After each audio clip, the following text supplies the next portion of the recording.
Welcome to the Escape and Empower podcast. Escape from the corporate rat race to empowered franchise ownership. Are you ready to take control of your destiny, follow your dreams, and live life on your own terms? Join our hosts, Dave and Pete, for insights on how to break free from the corporate grind, ditch the 9-to-5, and step into empowered franchise ownership. Good morning and welcome to the Escape and Empower podcast. My name is Dave Greenberg. I am a co-host and I'm also here with Pete Gilfillan. Good morning, Dave.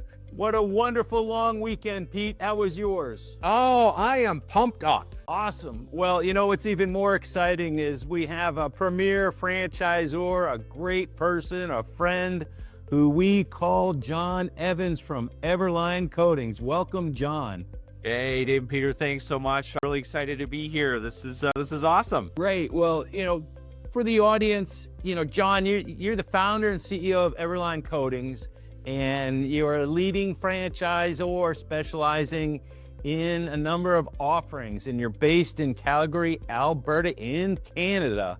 So rather than talk about your services that you offer across America, share a little bit about yourself, and then we'll come back and talk about the company. Hey, absolutely. Well, I mean, I've had a whole lifetime here so far in the franchising industry itself. I was actually the son of a multi-unit franchise owners, so they were franchisees themselves, and I was, unknowingly at the time introduced to not only entrepreneurship and being the son of entrepreneurs, but also in the franchising industry. And then, of course, growing up through school, became worked entry-level jobs in franchises, and then became a franchisee myself, and then started up EverLine. So it's been a very, a long history, just naturally staying in this industry, which has been pretty cool. I thought it was interesting because while you were at the university or college, you jumped into college pro painters.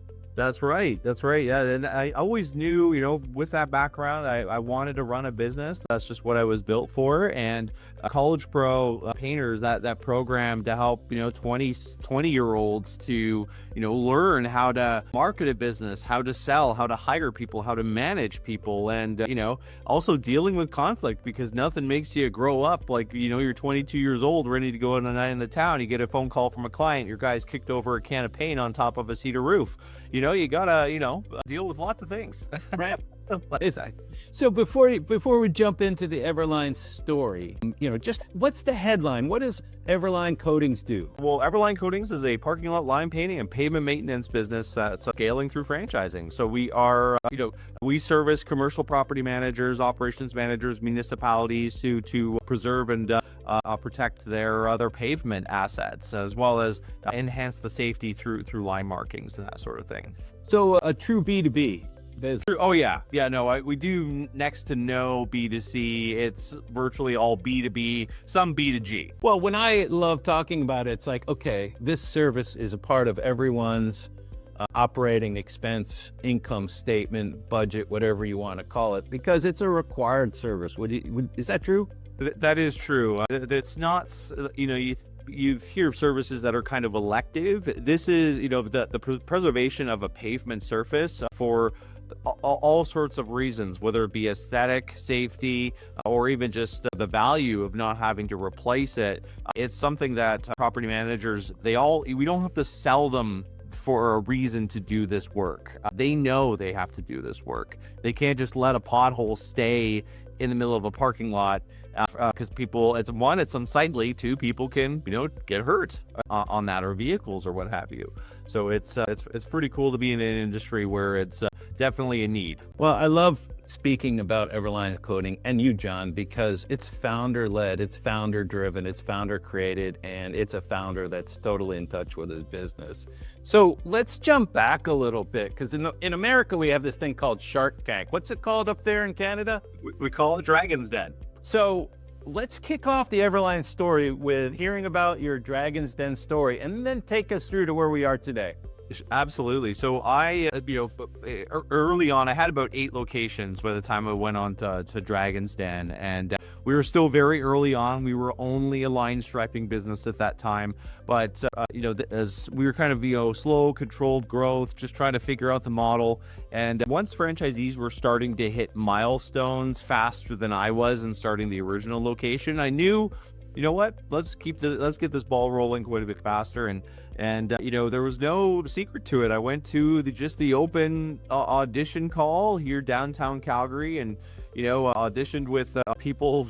You see those episodes of people that just have the craziest ideas, and got a chance to meet with them, and then I went through the whole process and pitched that we could get the Dragons painting lines, and having a little competition, and so they loved the idea of that. And once we launched on, we was invited to film, and it was an incredible experience. That was my first real experience, being in a reality television show, and and not really even understanding that's what it was until just seeing producers, talking their ears and things like that. So it was pretty cool. But anyways, we filmed for about 75 minutes, and then eventually got, of course, that edited down to 8 minutes or so. So there's lots of stuff on the cutting room floor, which is fun to talk about. But the end of it, it was a huge success because we were put on their season finale for Disruptors. They called it Disrupt Den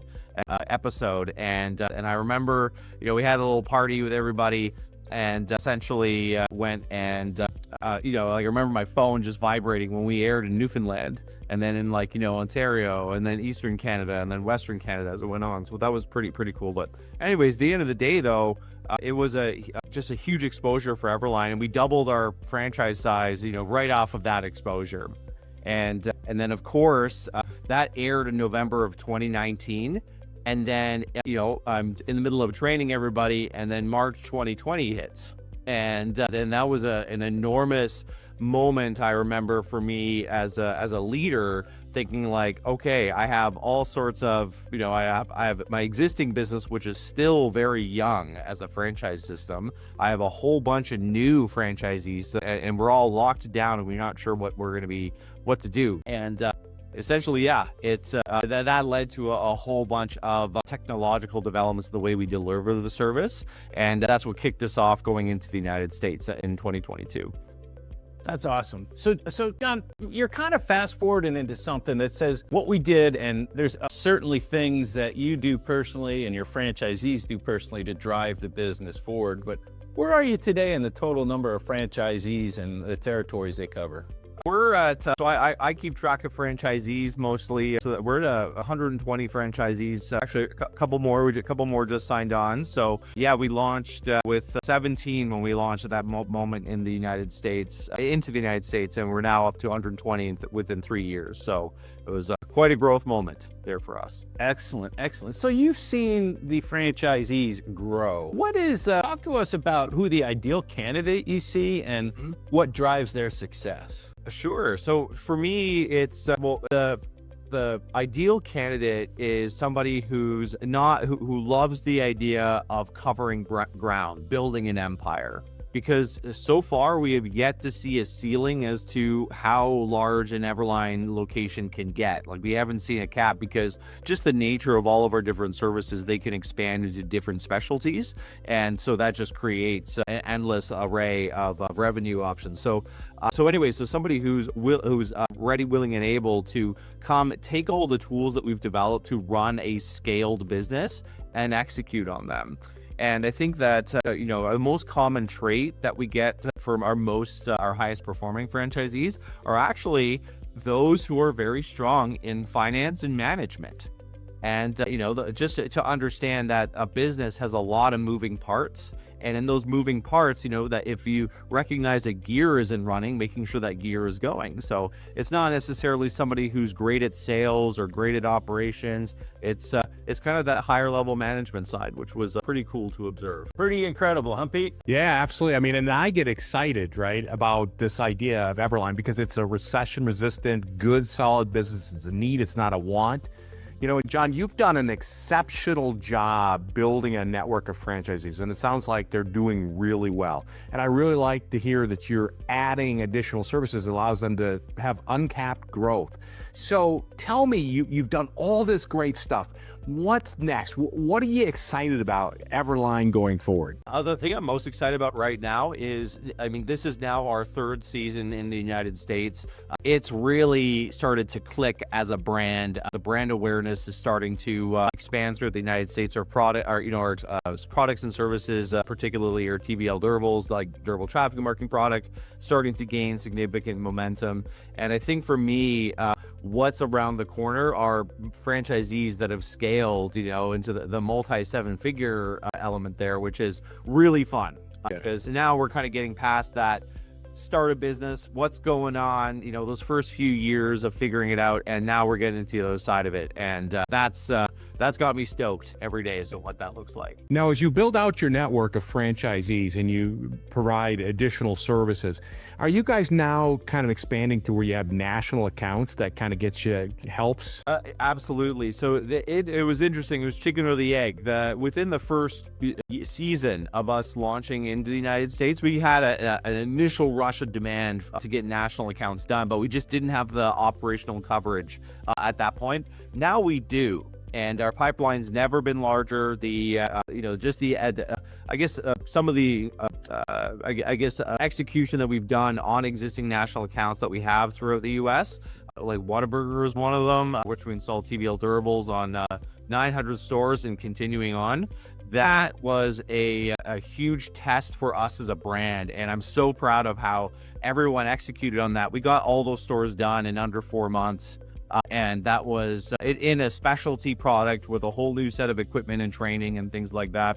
And what that did is it further refined our ability to execute on large-scale national account projects by making sure the franchisees are well-trained and supported, and that the client is very happy with the communication and, of course, the end results there of that. So can't overstate how amazing of a feat that was. Yeah, you've done an amazing job building something where it gives people the opportunity to step into an awesome business, right, that continues to have more opportunity. It's very inspiring, don't you think, Dave?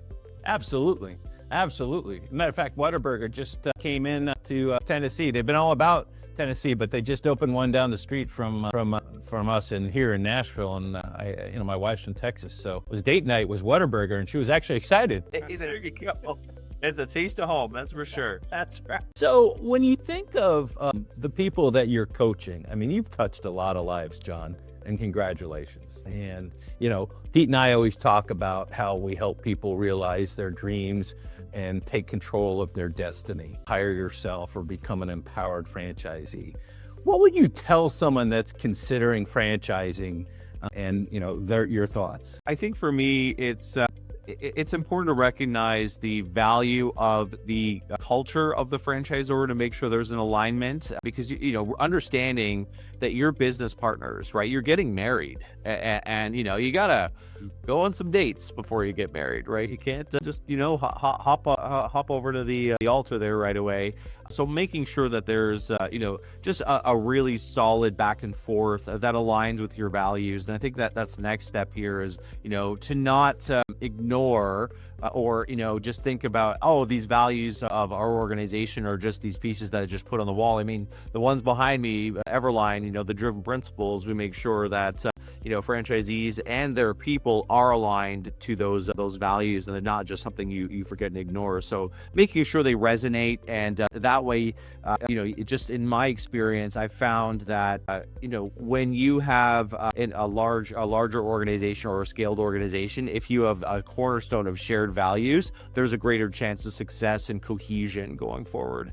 And then finally, understanding that the actual business model itself, while performance is of course very important, making sure that that in every individual market there's different nuances to do the validation with with existing franchisees, the high performers, the middle performers, and the lower performers, to find out how they're dealing with those nuances. Because it's a common trope that a franchisee will say, oh, my market is different, so it's harder. It's actually not. It's the base model is one to be executed on, but it's up to the entrepreneur to apply to the nuances. So to understand those ahead of time is a huge benefit. Nice.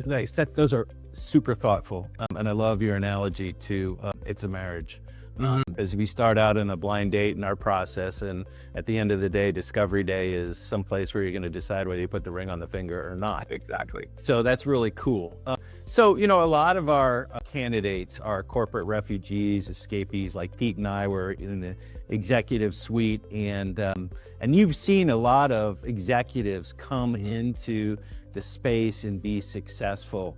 What are some of the challenges you've seen them go through, and what do you think has really accelerated their success? Well, I think the first one is recognizing how different of a lifestyle entrepreneurship really is. And I think that there definitely is an adjustment period. It's whether you are starting a franchise or starting a business from scratch, it doesn't matter. There's different challenges. It's down to the bones, like it's resting on you. There's not a department you can kind of push things onto or blame if things don't go right. It's something where it's like it's all you. And so just those that understand that with just a level of self-reflection and assessment, and just realizing that once there's going to be resistance and challenges that come at you, and to not panic, to understand that now your job as an entrepreneur is to solve impossible problems. And that is I think sometimes the biggest shock value is that people saying, oh well, I worked a lot of hours in my corporate job, and so I'll just work a lot of hours here for myself. And it's like, but it is a different stress. It's hard to describe. It's freedom into running your own business and building something yours, but it's also like having a baby at the same time when you're starting it. Like you're free, but you're not free. You have a baby to take care of. That kind of right. Great thoughts. Pete? Yeah, I think, John, you've built something amazing. And I want to take a step back a little bit here because, you've built this. It sounds like you're an exceptional leader.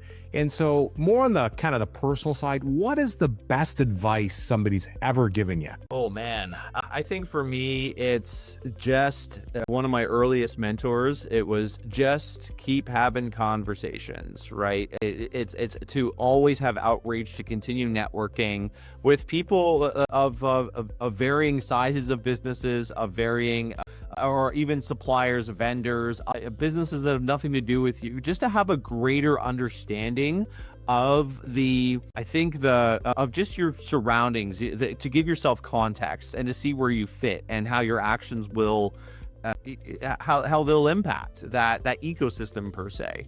And I think that early on that led to me just really being strong at networking and just kind of really having a curiosity as to what's going on in everybody's world, so that we could kind of see how our butterfly effect. And that's wise advice, right? This idea that we always are inquisitive, we're always learning, and we're always connecting with people. And the good thing about being in the people business, right, is that it can't be replaced by AI, right? AI is not basically take any kind of service away from essential, like redoing a parking lot or anything else like that. So that is awesome advice. And again, it's a people business. So I always like to ask, what is your favorite book? I'm a big autobiography guy, and I was actually most inspired by Bob Iger's book, The Ride of a Lifetime.